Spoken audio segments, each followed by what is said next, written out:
좋은 날입니다. 오늘도 말씀 안에 승리하는 하루 되시기를 기도하겠습니다.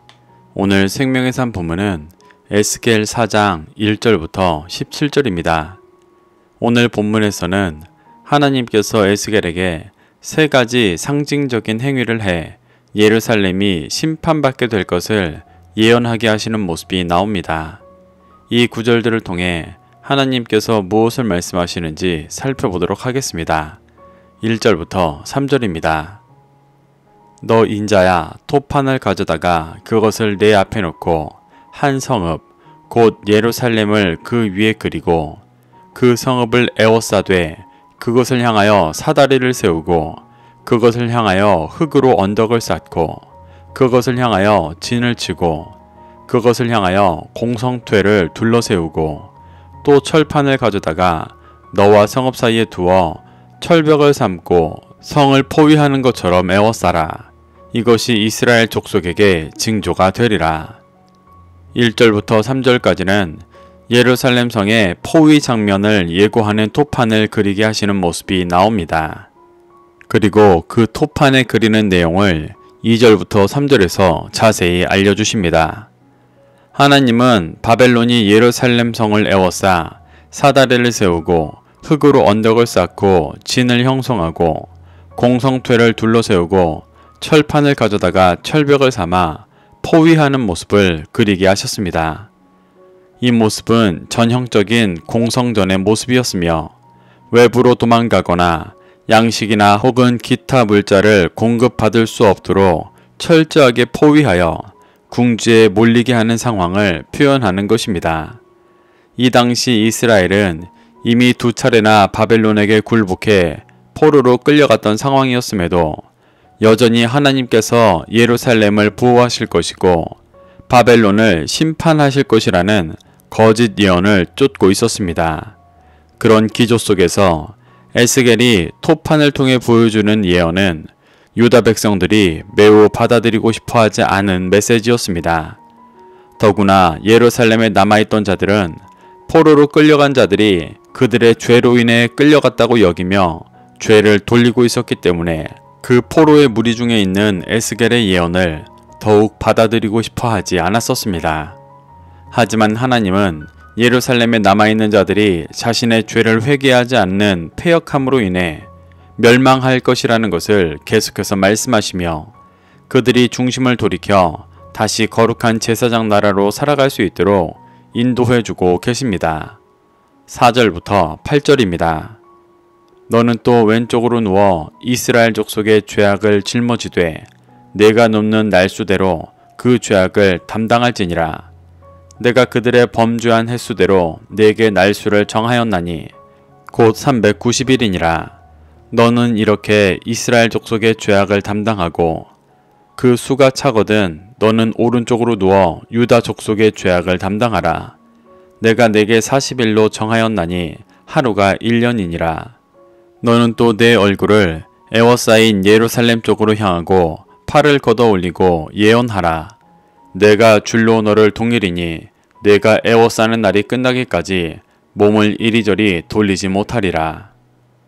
4절부터 8절까지는 에스겔이 눕는 날수를 통해 이스라엘이 범죄한 기간을 상징적으로 깨닫게 하십니다.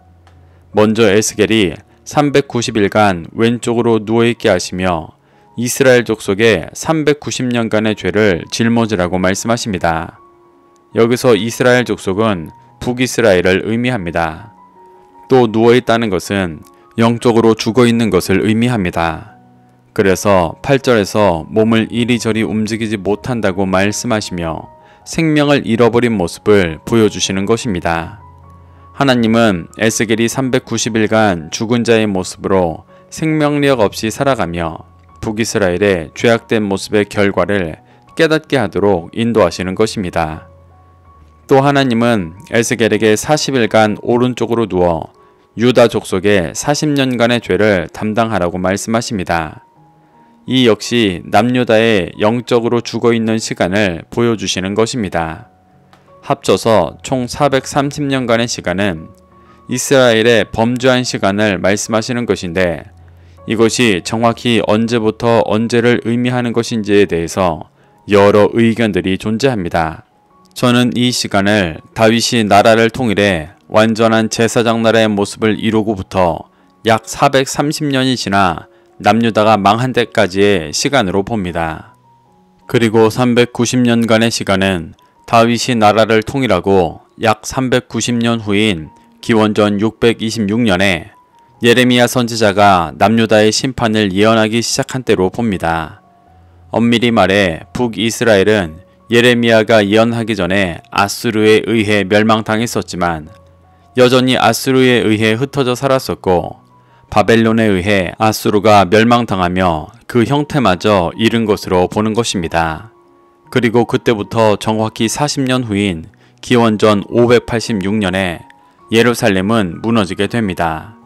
하나님은 이 430년의 시간 동안 수없이 회개하고 돌이킬 수 있는 기회를 주셨었지만 이를 듣지 않고 영적으로 죽어 결국 남유다마저 완전히 멸망당할 수밖에 없는 안타까운 영적인 현실을 에스겔을 통해 깨닫게 하고 계신 것입니다. 또한 430년의 시간은 출애굽 전 이스라엘이 애굽에서 노예로 살아가던 기간이기도 합니다. 하나님은 이 시간을 통해 죄의 노예가 되어 어둠 가운데 살아가던 이스라엘의 모습을 깨닫게 하시는 것입니다. 9절부터 11절입니다. 너는 밀과 보리와 콩과 팥과 조와 귀리를 가져다가 한 그릇에 담고 너를 위하여 떡을 만들어 내가 옆으로 눕는 날수 곧 390일 동안 먹되 너는 음식물을 달아서 하루 20세겔씩 때를 따라 먹고 물도 6분의 1 흰씩 되어서 때를 따라 마시라. 9절부터 17절까지는 에스겔에게 제한된 음식과 부정한 떡을 먹게 하시고 예루살렘의 양식이 끊어질 것에 대해 예언하게 하십니다. 먼저 9절에서 말하는 밀과 보리와 콩과 팥과 조와 귀리를 한 그릇에 담고 떡을 만든다는 것은 포로로 끌려온 현실에서 식량이 부족해 다양한 곡식을 섞어 먹기 힘든 현실을 보여주는 것입니다.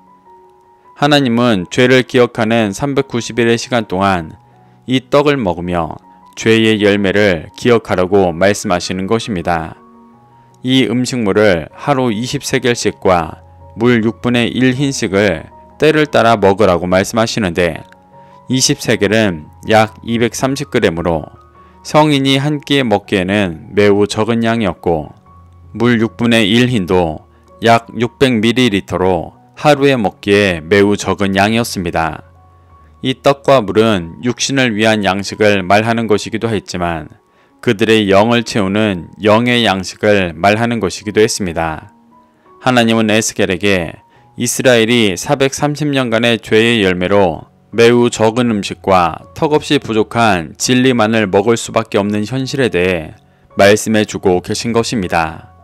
12절부터 15절입니다. 너는 그것을 보리떡처럼 만들어 먹되 그들의 목전에서 인분 불을 피워 구울지니라. 또 여호와께서 이르시되 내가 여러 나라들로 쫓아내어 흩어버릴 이스라엘 자손이 거기서 이같이 부정한 떡을 먹으리라 하시기로 내가 말하되 아하 주 여호와여 나는 영혼을 더럽힌 일이 없었나이다. 어려서부터 지금까지 스스로 죽은 것이나 짐승에게 찢긴 것을 먹지 아니하였고 가증한 고기를 입에 넣지 아니하였나이다. 여호와께서 내게 이르시되 보라 쇠덩으로 인분을 대신하기를 허락하노니 너는 그것으로 떡을 구울지니라. 하나님은 앞서 말씀하셨던 여러 곡식을 섞어 만든 떡을 인분으로 불을 피워 부정한 떡으로 구우라고 말씀하십니다. 이스라엘은 사람의 배설물을 부정한 것으로 여겼기 때문에 진 밖에서 배설해야 했습니다. 이는 더럽고 냄새가 나서 부정한 것으로 여긴다는 의미보다 죄로 가득한 사람이 배출하는 더러운 죄의 열매라는 의미로 부정하게 여긴 것입니다.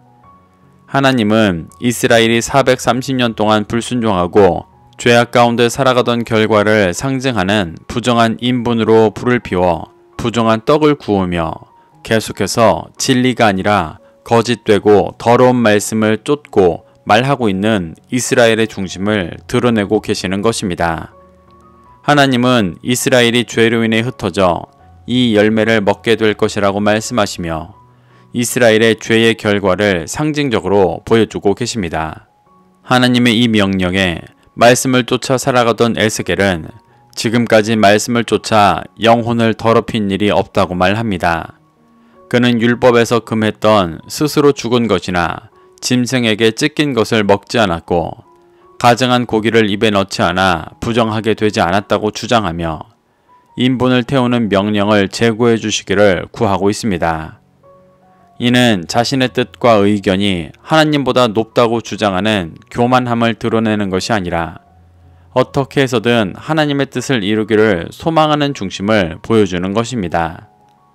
그래서 하나님은 인분이 아닌 쇠똥으로 대신 떡을 굽기를 허락하시며 에스겔이 앞으로 남유다가 망하고 여러 나라로 쫓겨나 부정한 떡을 먹게 될 것을 행동으로 예언하게 하셨습니다. 16절부터 17절입니다. 또 내게 이르시되 인자야 내가 예루살렘에서 의뢰하는 양식을 끊으리니 백성이 근심 중에 떡을 달아 먹고 두려워 떨며 물을 되어 마시다가 떡과 물이 부족하여 피차에 두려워하여 떨며 그 죄악 중에서 쇠폐하리라. 하나님은 예루살렘에서 의뢰하는 양식을 끊어버리신다고 말씀하십니다.